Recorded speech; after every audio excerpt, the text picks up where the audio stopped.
on this episode of Clear the Air. And one time I asked him, I said, why do you come and watch swimming? Swimming is so boring. Like, I even tell my mom and dad not to come and watch. I don't even watch my own team member. It's so boring. If the state is saving $1,000 a year per kid on healthcare costs, wouldn't it make sense for the state to cover the cost to buy $25 worth of gum to save $1,000? And she just said, well, I don't think we're going to move forward with this. She mentioned, those who nose breathe, the nasal breathe, they get 18% more oxygen into their blood while they're sleeping than those who mouth breathe. Hello, my name's Nate Jones. Welcome to Clear the Air podcast, and I'm here with my co-host today, Joel Melton. Hey, everybody. And the Olympics are coming. They were talking on the news the other day about how they were having the time trials and how Simone Biles was back in the Olympics, which I'm happy to see. They're here. Yeah, it's pretty exciting. It's in Paris this year, and so it'll be exciting to see everyone making it over there, the time trials, and all those who are making the team. Pretty exciting time, and it'll be fun to watch. It starts this month. And it's in Paris. My 197th favorite city. That's how it's ranked. Yeah. Well, I might have to go back to Paris. Yeah.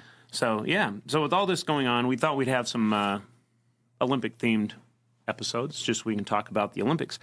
And there is something about the Olympics that has a lot to do with oral and nasal hygiene.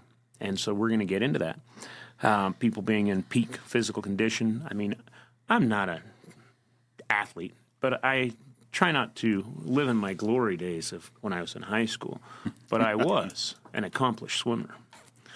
I do have some gold medals from the state of Utah. Hey. I'm just saying. They need to be on display somewhere. I know they're in a drawer somewhere buried. I try not to live in my glory days, and those days are way behind me, as you can see. I am not in peak physical condition. But there are some things about athletes in their peak physical condition that I would like to get into today before we talk about our enjoyment of sports. So, what is your favorite sport, Joe? My favorite sport in the Olympics? Yeah, it's definitely track. I love watching the runners in track. Why do you like watching runners in track? That doesn't seem exciting. It's exciting because it's short and it captures my attention. Oh, I was thinking the 10,000-meter run. That's not very short. Yeah, that's not. I'm talking about the 100, the 200, the hurdles, okay. All of that quick stuff. Okay. I like that, and I also like the swimming. That's are the short races. Well, I like the longer races, actually. Did you just say you like swimming? Yeah. I don't know if you knew this, but I was swimming. I swam in high school, and I thought it was really weird because this guy from my church group, he would always ask when our swim meets were, and he would come down and watch. And one time I asked him, I said, why do you come and watch swimming? Swimming is so boring. Like, I even tell my mom and dad not to come and watch. I don't even watch my own team member. It's so boring. I mean, the only thing more boring than watching people swim is swimming itself. But I did it because I was good at it. Well, I agree. And I've never really been able to get into watching other people do sports. Like, I enjoy watching a football game or a baseball game if I'm there in the stadium. I enjoy watching the Jazz. We're in Utah, so I enjoy watching the Utah Jazz. I go to a lot of their games, but I'll watch 1 or 2 games on TV a year.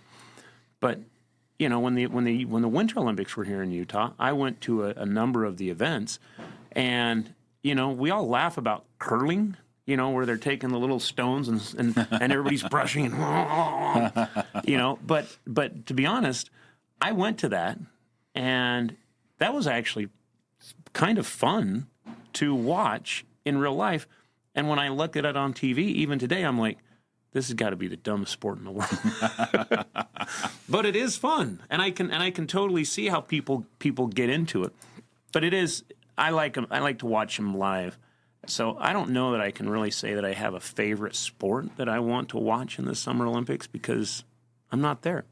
Maybe I'll have to go over to my 197th favorite city and see if I can get some tickets to go watch some of these sporting events. Yeah, I agree. In person is definitely better in those, but track is really difficult. I watched my kids through high school, and they were great athletes, but it was difficult to stay there the entire meet for them to do something at the beginning and wait till the very end because they're spread their events across. And so I think the exciting thing about the Olympics is that you don't have to sit there and watch the whole thing, but they kind of key in on the exciting races and watch that. So that gets us into one of the topics on here. When your kids were in high school doing this, that was before you knew anything about this company and xylitol. So tell me about how your kids, without breaking any HIPAA laws, of course, tell me about how your kids' oral health and their incidence of cavities, while they were doing those and participating in those sports. Well, I think it was like any normal kids. They tried to watch their diet, but they were brushing just twice a day and flossing as often as they could. Most of them had braces on, so it was just brushing. There wasn't any other consideration or care for oral care, just that brushing would be enough. Were they getting cavities? Yes. Shame on you. I know. Shame on you. I know. If I only knew better. I know. No. It's not your fault. Well, actually, it kind of is. You should have done a little more investigating. But that's where we were going today. And what we wanted to point out is that there was a paper. You would think that athletes, as much time and energy as they're putting into getting to that peak performance where they can perform on the world stage at that level, that they would be doing everything they could to be healthy. And in 2012, the Olympics were in London, and they actually did some research there, which was interesting. And I'm going to read it right now, so if it looks like I'm reading, that's why. And this is the results from this study, okay? First of all, the method, it was a cross-sectional study at the dental clinic within the polyclinic in the athlete's village. Following informed consent, a standardized history, clinical examination, and brief questionnaire were conducted. Of the results, there were 302 athletes from 25 sports were recruited with data available for 278 athletes. The majority of athletes were from Africa, the Americas, and Europe. So for the most part, a lot of developed countries in there where you would think you had higher standard of oral care. Overall, the results demonstrated high levels of poor oral health, including dental caries. 55% of the athletes had active dental caries. That is crazy, okay? Dental erosion, 45% of the athletes. Periodontal disease and gingivitis, 76% of the athletes. Periodontitis, 15% of the athletes. More than 40% of athletes were bothered by their oral health, with 28% an impact on quality of life. Okay, so more than 1 in 4 were reporting that it had a negative impact on quality of life. And 18%, it had an impact on training and performance. So nearly 20%, 1 in 5 of these athletes at the London Olympics were complaining that their oral care, their oral hygiene, was negatively affecting their ability to train and perform. Nearly half of the participants had not undergone a dental examination or hygiene care in the previous year. I'm making the assumption that the hygiene care in the previous year is an actual visit to a dental hygienist and not what I would consider hygiene care, which is brushing your teeth, flossing, and utilizing xylitol to maintain a healthy microbiome in your mouth. But anyways, that's pretty crazy. Those are some pretty absurd numbers for people, especially people who are supposedly being trained by the best trainers and working to perform better. Again, 1 in 5 said it was negatively affecting their ability to train and perform. What do you think of that? Well, I think it's like a lot of things. If it doesn't hurt, they don't go figure it out. They don't wonder why they may have cavities, but they're not painful yet. I think it's terrible to think that that's really the reality of these elite athletes, and they're not paying attention to that. You introduced me probably after I first started here a couple of years ago of the 2000 oral health report from the U.S. Surgeon General. And yes. One of the key statements from that report was oral health leads to good overall health. So it baffles me that training like that, they wouldn't have made that part of their focus in oral health. I would agree with that, but in 2000, you bring up a good thing. In 2000, the Surgeon General of the United States actually wrote a report, and to me, the failure of public health in the last quarter of a century to follow up on that with any action, any action, is one of the biggest failures of our public health, almost bordering on criminal neglect within our public health agencies. Because in 2000, they pointed out that the state of oral care was declining, sharply declining, and something needed to be done to address it. Me and the company that I started in 2000, we actually sent the government a whole bunch of data and information on xylitol and the studies that were done in Belize by the University of Michigan, where they showed that just chewing gum, a couple pieces of gum a day, 3 pieces of gum a day, one in the morning when the kids got to school, one after lunch, and one before they went home, reduced tooth decay to practically nothing and reduced respiratory infections by 40%. There has, to this date, a quarter of a century later, or a third of a century later from when the studies were done, there has not been a single gum chewing program implemented in the United States. During COVID, we offered to give the gum here in the state of Utah to a number of schools, and the public health department flat out turned us down, which I find incredibly absurd. And it was really crazy. I mean, we're getting way off on a tangent here, but it was absurd to the point that I actually wrote a letter to the governor and pointed this out. But I was on the phone, and I had a couple of dental professionals on the phone with me. One of them had been a professor at Northwestern University, where he was teaching in pediatric dentistry, and he's now retired. So that tells you he'd been there for a long time. So I would consider him an expert. The lady from the Utah Department of Public Health, where we were offering to give them gum, they could go put it and hand it out in some of the schools where they're spending the most money on oral care issues. And at the end of a year, you would be able to see whether it works or not. And her answer, this has got to be the dumbest.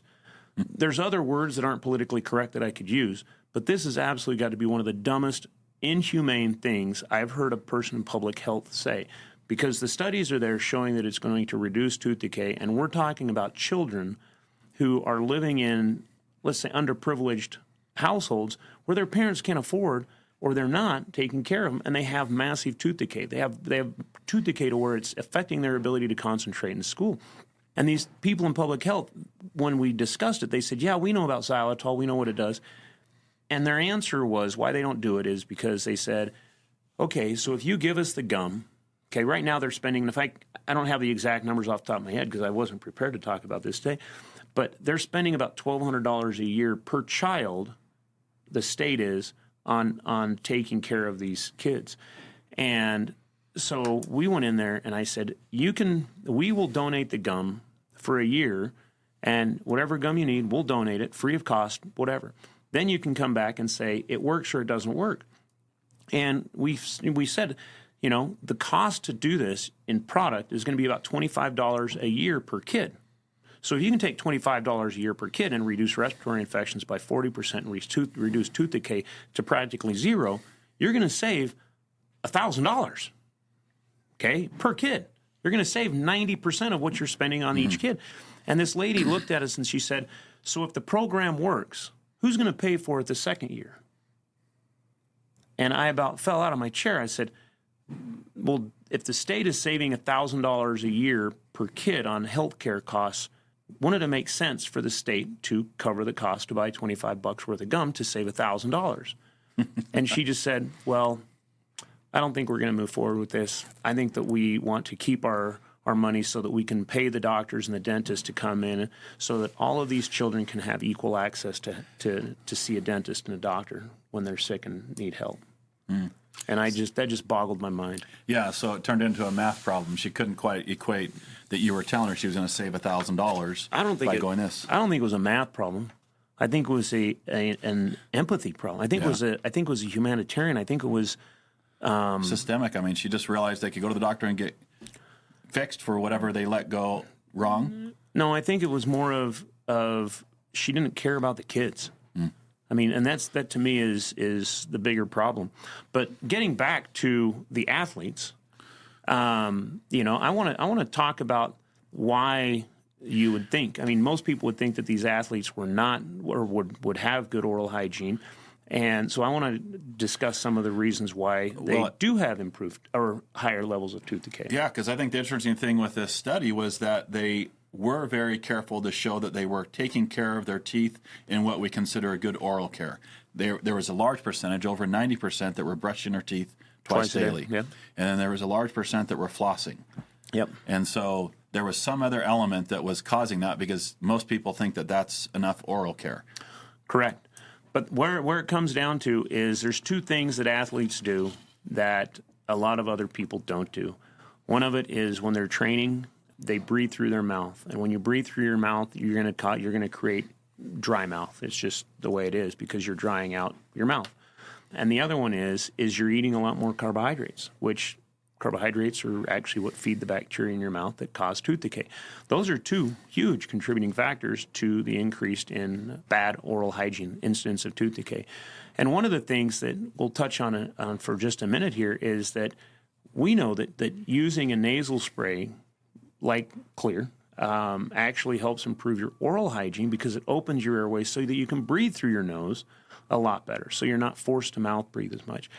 And I can't remember which magazine it was, but one of the things that's becoming, I'm not going to say common yet, is you have athletes that are taping their mouth shut while they're out there performing. And, this started, I want to say 15, 20 years ago with myofunctional therapy practitioners actually taping the mouths of their patients shut so that they could retrain their brain to make them breathe through your nose. And the reason why you want to breathe through your nose and why it's important to breathe through your nose even when you're running and performing is because when you breathe through your nose, you get more oxygen into your blood than you do when you're breathing through your mouth. The oxygen is actually forced into your blood when you're breathing out because you're breathing out and that creates a back pressure in your lungs. So it's actually pushing back as it's pushing out your nose. It's pushing back into the blood. It's pushing the air into the blood out of from the lungs. So that's why it's important. So it's mouth breathing and a lot more carbohydrates. So it makes sense why it's happening. And, what are the things that we can do, that athletes can do? Because obviously I'm not an athlete any longer. I mean, my idea of being an athlete now is, I get up and I walk 4, 5, 6, a couple times a week, 8 miles a day on a treadmill while I watch the news and get caught up and ready to go for the day. But just because I walk doesn't mean I'm an athlete. Yes, it does. You're a walking athlete. I think that we're going to make that Olympic sport here soon. It already is. Treadmill walking, though. Oh, yeah. While you're watching news. So that's the key here. I think we're watching these athletes, and they're brushing twice a day, but it's morning and night. And then they are flossing, which is good for gum health. But the problem is cavities happen throughout the day, and they're not doing anything between the time they brush at 6, 7, 8 o'clock in the morning, however the earlier they're getting, and late at night before they go to bed. Yeah. Well, that's one of the things that we keep trying to tell people is that cavities don't just happen twice a day. And one of the best things you can do to help with that is, A, make sure you're doing good oral hygiene. But during the day, utilize xylitol. When you feel the urge to have a snack or chew some gum, make sure you're getting one that's 100% xylitol. Because what happens if it's not 100% xylitol? There's others that are out there that are using xylitol. I've noticed when I've looked at other gums, it says xylitol, and it's kind of a buzzword for sugar-free or healthy, but it's not 100% sweetened. Well, it's a buzzword for healthy mouth. It's a buzzword for a healthy gut. It's a buzzword for a healthy heart. There's a lot of good things that xylitol does, but it does a lot to help keep our mouth healthy. And the reason why you want to make sure it's 100% xylitol, especially when it comes to oral health, the other sweeteners they use, which is usually sorbitol and mannitol and maltitol, those are the bulk sweeteners, and then they'll use other artificial sweeteners like aspartame or sucralose to give the intense sweetening. But the sorbitol, the karyogenic bacteria, and this is also a problem with, in my opinion, it's a problem with toothpaste. When you're using a toothpaste, make sure there's no sorbitol in it because it's a 6-carbon sugar. And the strep mutans bacteria that create the acid in our mouth that cause cavities, that bacteria eats it, it metabolizes it, lives on it, it thrives. It doesn't create the acid, and so that's considered a non-karyogenic sweetener, but it does feed the bacteria. And to put that into a perspective, if you were having a war and fighting a battle, do you sit there and feed the enemy before you go and fight them? Right. That's really, in essence, what we're doing. Right. So the other alternatives there, aside from xylitol, because xylitol is a 5-carbon. Yep. And it does not feed. It does not feed the karyogenic bacteria. It does not feed the acid. It's not fermentable is really what it is. You can't make beer out of it. You can't make wine out of it. And the bacteria can't make acid out of it. So if you're brewing, don't use xylitol. That is correct. Yeah. Good. Yeah, I think that's really interesting as you see the athletes here and what they're so high performance and so training. This element needs to be introduced to them. And I imagine there may be some, but in general, with this report from the London Olympics in 2012, just shows that it's not a consideration or it's low on the list of considerations. About like Paris is to you, 197th. Yeah, actually, that's interesting. My daughter's been bugging me to take her to Paris because the last time she went to Paris, I mean, she's 13 now, but last time she went to Paris, I think she was, actually, I could actually look it up. It was when the newspaper office was bombed. Oh. We were there driving from Paris to just up north from Paris, the other country. But we were driving up from Paris up to Belgium when that happened. And wow. And everybody called me, and they're like, "Are you okay?" I'm like, I'm on my way to Egypt. And I've been to Egypt many times. I've never been there when there was a bombing or a terrorist attack. I've been to Paris like 3 times, and every time I go there, there's something wrong. Going on. Yeah. So if we think about this in terms of the athlete's perspective, and you mentioned xylitol in their regiment. So xylitol it does not feed the strep mutans. But what else does it do? As far as the tissue and moisture to help keep them out? Well, so xylitol is hydrophilic, and what that means is it's going to pull moisture toward it. And so if you go down to the store and you find dry mouth products, the vast majority of them, and especially the good ones, are going to have high levels of xylitol in it, because if you're using a dry mouth product, you're acknowledging that you have dry mouth, and the xylitol is going to keep it moist. It's going to help reduce the incidence of tooth decay. And if I was an athlete training, or if, I know anybody that's an athlete training for the Olympics or something like that, I would highly advise them to keep some xylitol gum, spry, by the way, spry. Actually, any xylitol gum would be great as long as it's 100% xylitol, but keep whatever you can find and use it after you eat your carbohydrates, because you do need the carbohydrates for the energy while you're training. But after you eat the carbohydrates, make sure that you clean those carbohydrates out of your mouth with some gum. It's pretty simple to do. We have a bunch of athletes that actually use our products when they're training because of that. Yeah, we sponsored some ultra marathoners. They ran an 800-mile race, and they were using our spry products and our clear products. Clear products prevention all the way up. They were trying to stay healthy, and then we also had them use it on the course. They were chewing the gum because they need to keep their mouth, just like you said. Eventually you're going to mouth breathe.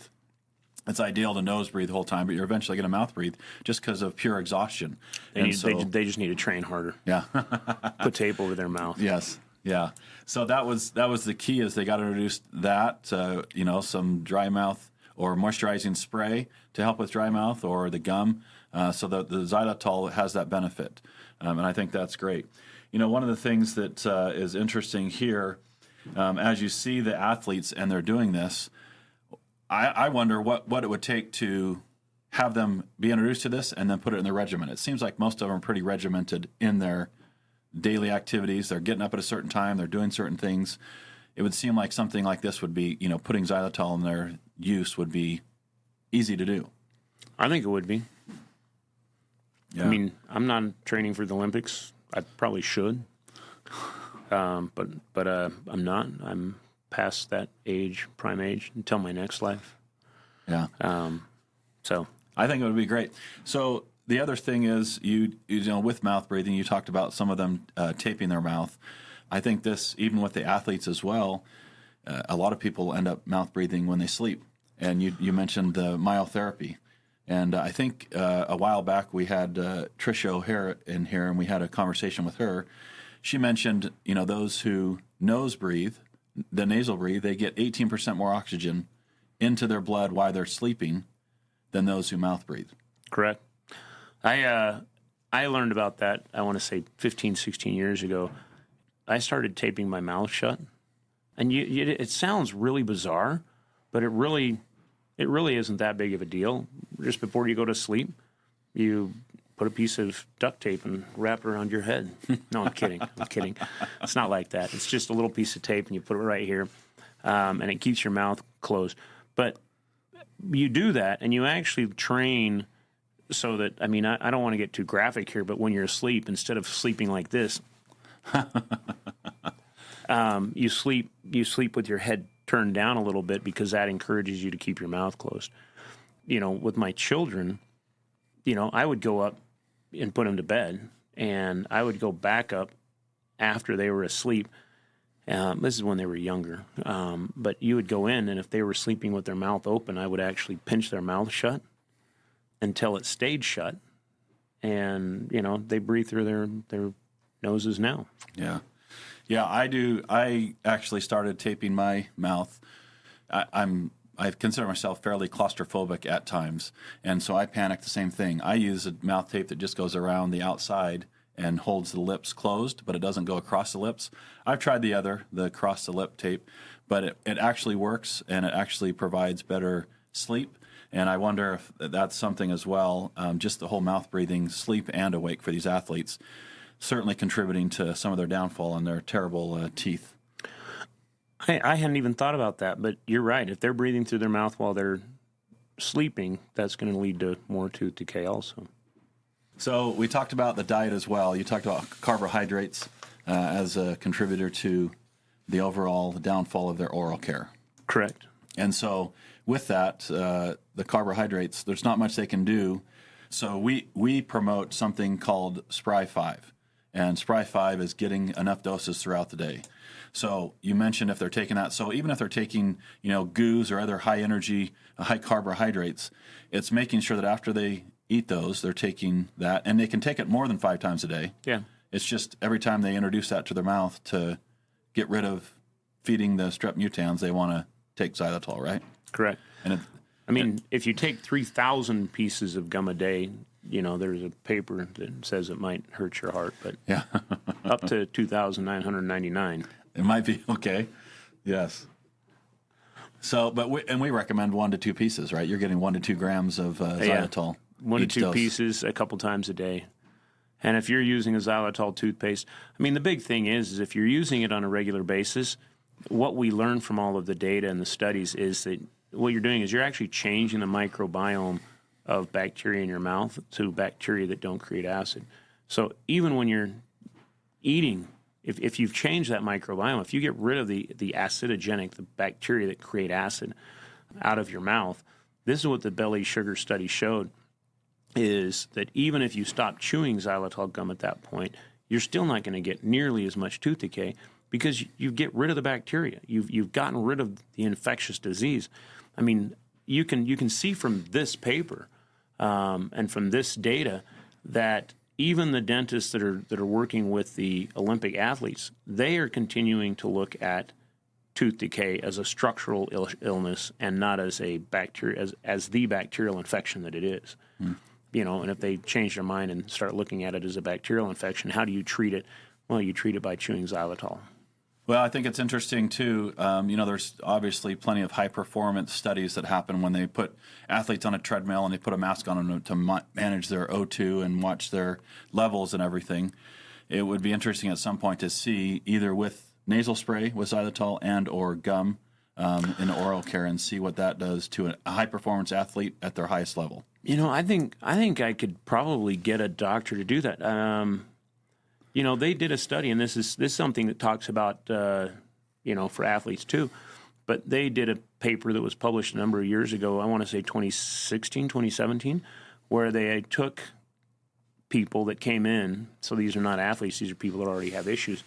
But people that came into the clinic, they used ultrasound, they measured their airway volume, then they used clear, and then they waited 3 minutes and they measured it again. In just 3 minutes, their airway volume had improved by 20%. That's a huge amount. If you're an athlete, I'm not going to say it's going to improve by 20%, but even if improved by 10% or 5%, that's going to improve your ability to perform on the field or in the pool or on the ice rink, on the curling green. I don't know what they call it. What about if you're playing cornhole? Will it help you there? Well, only if you put your beer down. We had a comment earlier about cornhole being the best game to play in a bar because it's one of the few games that you can play without having to put your drink down. That and darts. We couldn't think of another one. Yeah. Even hatchet throwing, they tell you to put your drink down. But anyways, yeah, so I would actually like to see that's actually a paper that would be simple. That's a research project that would be simple to do. Remind me, and I'll reach out to the doctor that did it and see if they'd be willing to do one where not only do they use nasal spray, but they use xylitol gum. And the reason why I'm saying that would be important is there was some papers that came out a number of years ago where they pointed out that people who used mouthwashes, high alcohol, germicidal mouthwashes, the ones that say we kill 99.9% of the bacteria, that using those before going into workouts actually caused heart issues. And we understand the mechanism of action. We completely understand it because in your mouth you have these bacteria that are nitrate-reducing bacteria. The nitrates that you need, they help relax your blood vessels. If I'm correct, I think that's exactly what Viagra does. So before I go to the gym, I just no. Anyways, but we know what the method of action is, and so we know that you shouldn't use high alcohol or germicidal mouthwashes. So, but if you're a high performing athlete and you would use a mouthwash like that, you would think that it would cause you to underperform also. And so you want to use. I'm just spitballing here, so don't take me at my word for it. I'm not saying anything. I'm just thinking this through. But if you're using a mouthwash that is killing bacteria, it's going to make it so that you're not going to be able to perform as well as if you're using a mouthwash that was supporting those nitrate-reducing bacteria. That would actually be an interesting study. Yeah. Remind me about it. I'll draft something up and see if I can get somebody to do that. Who was it that came up with that? Was that me? I think it was you, yeah. I was just commenting on it. No, it wasn't me. I don't come up with studies. I usually just, think of ways to do them. So what do you know about oxidative stress? Well, that oxidative stress is kind of what I was just going over, Right. just in different words. So Yeah. Yeah. So the oxidative stress that you're talking about is there's all things that happen and they lead to other things, and that's why I think it's interesting that they're not paying attention to oral health when we roll back to what the Surgeon General said in 2000, that good oral health leads to all other health, good health, and I think that that's complicated in some of these things because of claims that are made or things that people think happen, but they're not watching the other effects, like killing 99% of the bacteria. Yeah. I mean, I can point this out again, but when we have the prevalent use of germicidal mouthwashes that kill 99.9% of the bacteria, one of the side effects of that is, well, I'll just point this out, that the bacteria that digest gluten, the gluten reducers, they live in our mouth. The lactobacillus that help us digest lactose, milk, they live in our mouth.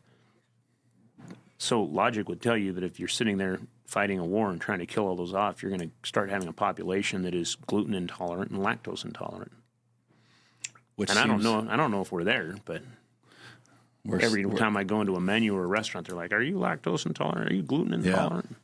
Do you have peanut allergies?" Yeah, and that's interesting. So it could stem back to their oral care or lack thereof, or whatever they're using to fight one thing, maybe killing something else off. So with this, now you're a trainer to these athletes in some way, right? No, I'm not a trainer. Well, let's pretend like you are. Okay. What do we tell these athletes, or what would we like either dental professionals or trainers to introduce to these athletes in terms of this? I would tell them to make sure they find a holistic dentist that really understands some of this, because there's a lot of dentists out there that still don't understand the oral systemic connection, that what goes on in your mouth has a wide range of effects on your systemic health. There's a lot of dentists that still don't understand that using germicidal mouthwashes cause an increase in heart attacks. And so find a dentist that really understands that kind of, the outlook that oral care is I'm trying to think of how to say it. It's more than just killing all the bacteria and making sure that you don't have holes in your teeth. I mean, those are two of the things, but you want to make sure you're doing it right. But what I would advise people to do first off is, I say this all the time, drink more water.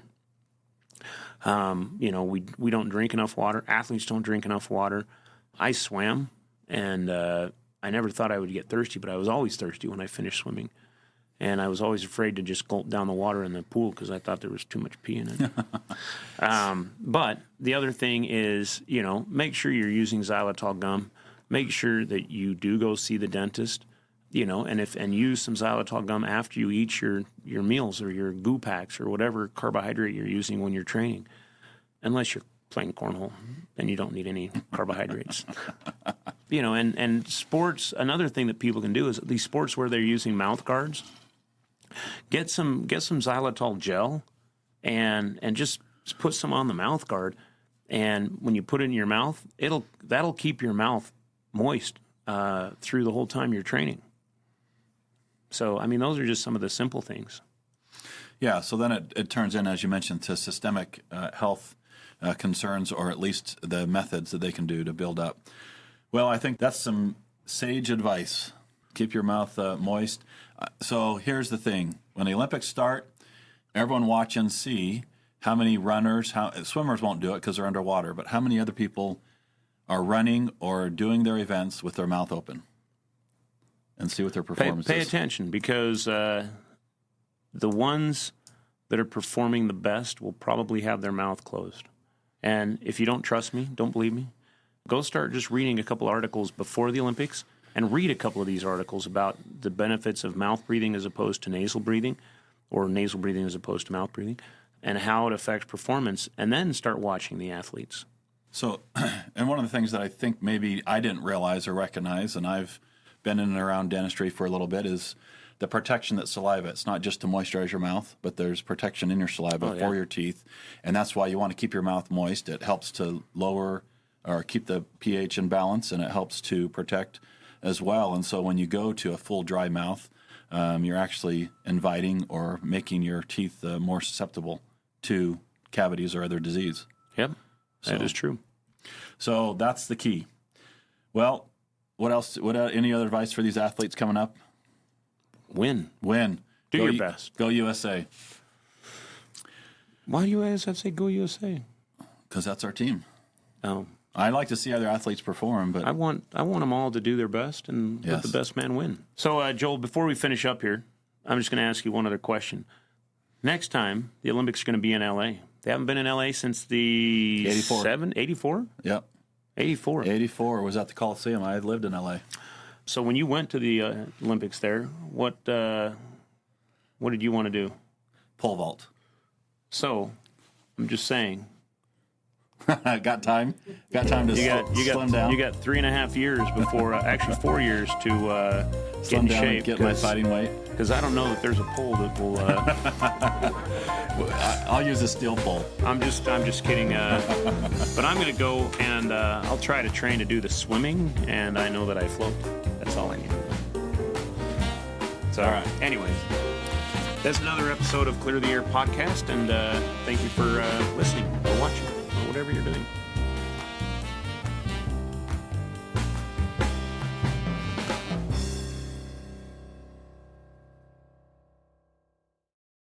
This episode of Clear the Air was hosted by Nate Jones, co-hosted by Joel Melton, produced by David Monk, associate producer Matthew Davis. Video and audio were edited by Caleb Scoresby. Research by Sabre Bills. Music by Augusto Diniz. If you enjoyed this episode of Clear the Air, be sure to follow, like, and subscribe so you don't miss out on the latest episode. Have a favorite episode? Share it with a friend. New episodes of Clear the Air are published weekly on YouTube, Spotify, Apple Podcasts, or wherever you listen to your podcasts. Thanks for listening. We'll catch you next time.